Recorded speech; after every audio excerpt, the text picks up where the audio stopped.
Bienvenue chez GoPirate.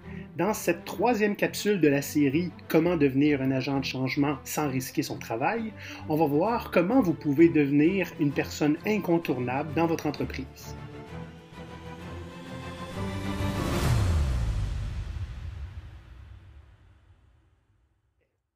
Maintenant, Maurice, il y a un troisième point là, qu'on veut apporter à nos auditeurs là, pour les aider, dans le fond, à devenir des agents de changement.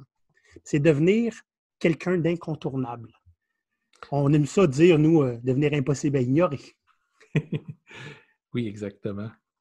Donc, le secret pour continuer à augmenter constamment votre influence, OK, c'est de devenir impossible à ignorer, de devenir quelqu'un qui est absolument incontournable. Puis pour faire ça, on a une technique en 3 points. La première, c'est soyez bon en quelque chose. Mais soyez bon en quelque chose. C'est quelque chose qui est un petit peu différent de ce que vos collègues vont faire. OK? Donc, un certain niveau de maîtrise. Puis là, je ne parle pas de devoir rentrer à l'université puis se faire 3 à 5 ans d'études. Là. OK? Ça peut être aussi simple que moi, je sais plus utiliser Excel que mon voisin d'à côté. N'importe qui est capable d'apprendre ça. Donc, vous commencez par vous développer une compétence qui va vous distinguer un tout petit peu. Puis maintenant, vous mettez cette compétence-là au service des gens autour de vous. C'est-à-dire que quand quelqu'un a de la difficulté avec ce que vous connaissez, offrez d'aider. Faites-le pas pour lui.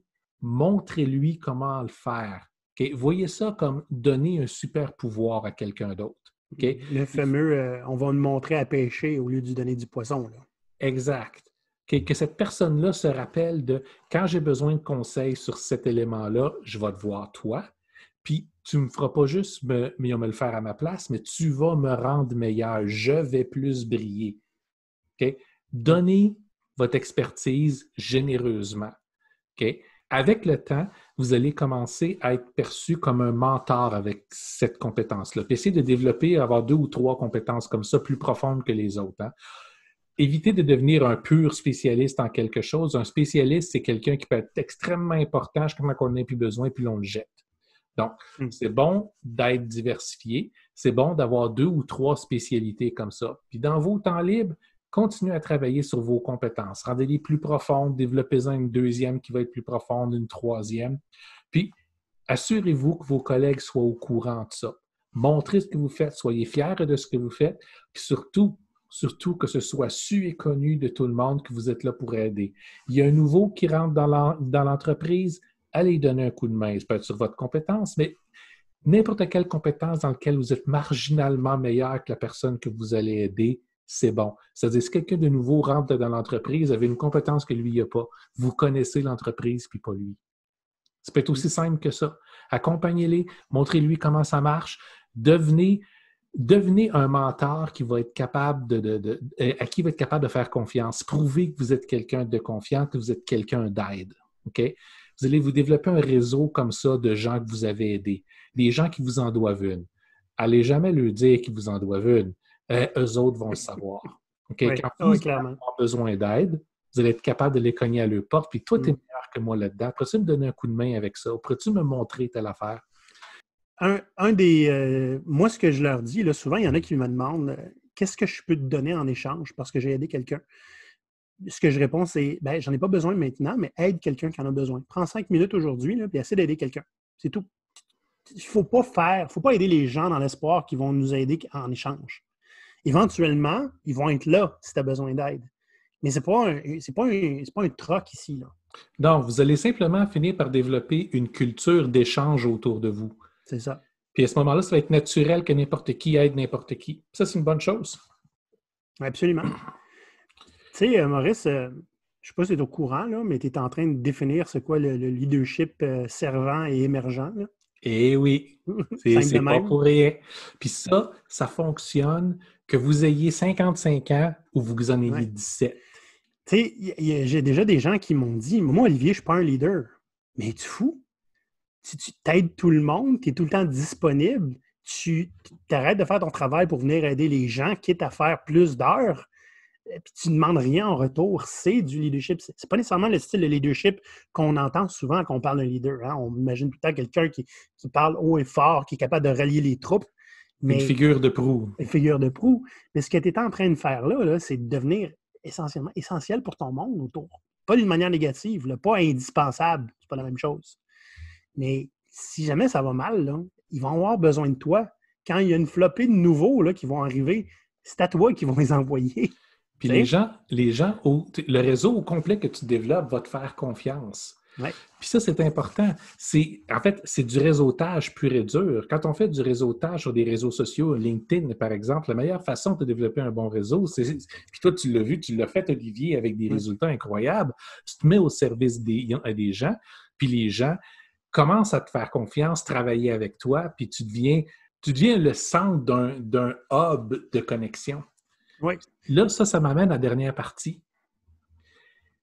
Si tu veux être un bon leader, si tu veux devenir un incontournable, connecte les gens. Tu n'as pas réponse à tout, puis tu ne devrais pas avoir réponse à tout.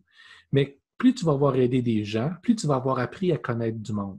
Okay? Quand quelqu'un arrive avec quelque chose que tu ne sais pas comment l'aider, bien, moi, je ne sais pas, mais je te présente à telle autre personne. Il faudrait vraiment que tu y parles.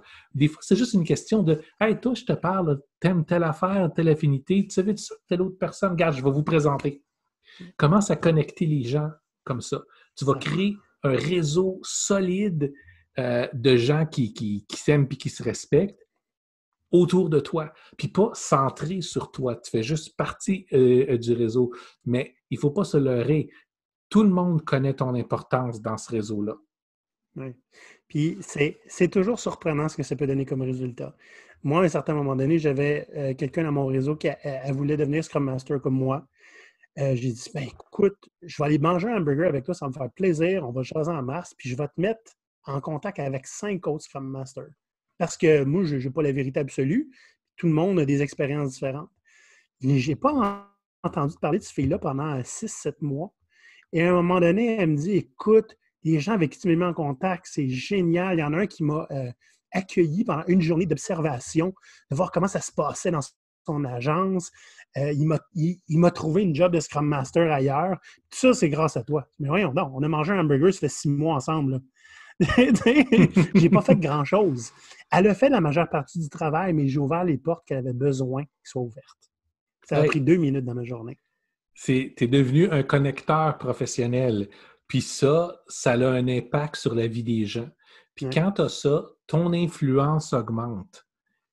Que tu t'en aperçoives, que tu t'en aperçoives pas. Les gens vont venir par te faire confiance, par t'écouter, par vouloir te suivre, par vouloir en savoir plus. Quand tu vas recommander de parler à quelqu'un, ils vont y aller des fois. Même si c'est une personne qui n'aurait jamais pensé à discuter, parce que tu as fait la recommandation, ils vont essayer. À un certain moment, à un moment donné, on se dit, toutes nos propres défenses en tant que connecteurs tombent. À un moment donné, il y a quelqu'un qui me disait, j'ai vu que tu es connecté avec telle personne, pourrais-tu me le présenter? J'écoute, sérieux, on est connecté sur LinkedIn, mais je n'y ai jamais parlé. Tu sais quoi? Je vais vous mettre en contact pareil. Et voilà! Au pire, elle ne saura pas je suis qui, puis elle va vérifier ou whatever, tu sais. Mais à un moment donné, là, tu fais comme, tu sais quoi? Il n'y a jamais une mise en contact qui a tué personne. Puis c'est facile à faire, là. Absolument, absolument. Tu sais, je vis avec 4 principes, puis 2 de ces principes-là sont plus humanistes. C'est essaye de voir le potentiel dans tout le monde que tu rencontres, puis ouvre des portes. Le nombre de carrières que j'ai aidé à lancer, puis des carrières que les gens n'auraient pas cru qu'il y aurait, simplement parce que je regardais qu'est-ce qu'ils aimaient faire, où est-ce qu'était leur affinité, puis je les encourageais à travailler là-dessus. Puis après ça, j'ai connecté avec quelqu'un qui était capable de les amener plus loin. L'impact que tu peux avoir sur la vie des gens peut être énorme. Puis ça, tu peux commencer à faire ça dès que tu sors de l'adolescence, tu commences ta vie adulte, tu commences en milieu de travail, l'opportunité pour commencer à faire ça, elle est là. Ce réseau-là va toujours continuer à se bonifier toute ta vie. Puis si tu es rendu à 55 ans, ta retraite est dans 5 ans, il est encore temps de le faire. Tu as une vie entière de connexion, de gens puis d'expériences. Là, nous, on est très, très connectés sur les réseaux sociaux. Donc, ça a pris une tangente très, très réseaux sociaux, mais c'est possible à faire en entreprise, ça. Il y en a quand ça fait 1 an ou 2 ans que tu travailles dans la même entreprise, tu sais qui a de l'influence. Puis le nouveau qui arrive avec plein d'idées, là, tu sais quoi, on devrait aller luncher ensemble avec ce gars-là. Tu ne travailleras pas avec, il n'est pas dans la même division, mais ça va connecter. C'est comme ça que tu aides les autres à augmenter leur propre influence et par la bande la tienne. Mm-hmm. Mhm. Hein? Ça, c'est quelque chose que toi, tu m'as appris, Maurice. Mhm. Puis tu le fais pas mal mieux que moi. J'ai le temps de le faire, je prends le temps de le faire, je sais pas. Un peu des deux, je dirais. Mais c'est plus naturel chez moi, il faut croire. Puis j'ai peut-être trouvé à une certaine époque qu'on ne l'avait pas assez fait pour moi. Donc, moi, j'essaie tout le temps de devenir la personne que j'aurais eu besoin d'avoir, là, qui vient à mon aide, dans le fond. Hein. J'ai tout le temps voulu être le gestionnaire que j'ai toujours eu besoin d'avoir, mais j'essaie d'être la connexion sociale que j'avais besoin d'avoir quand j'en avais besoin.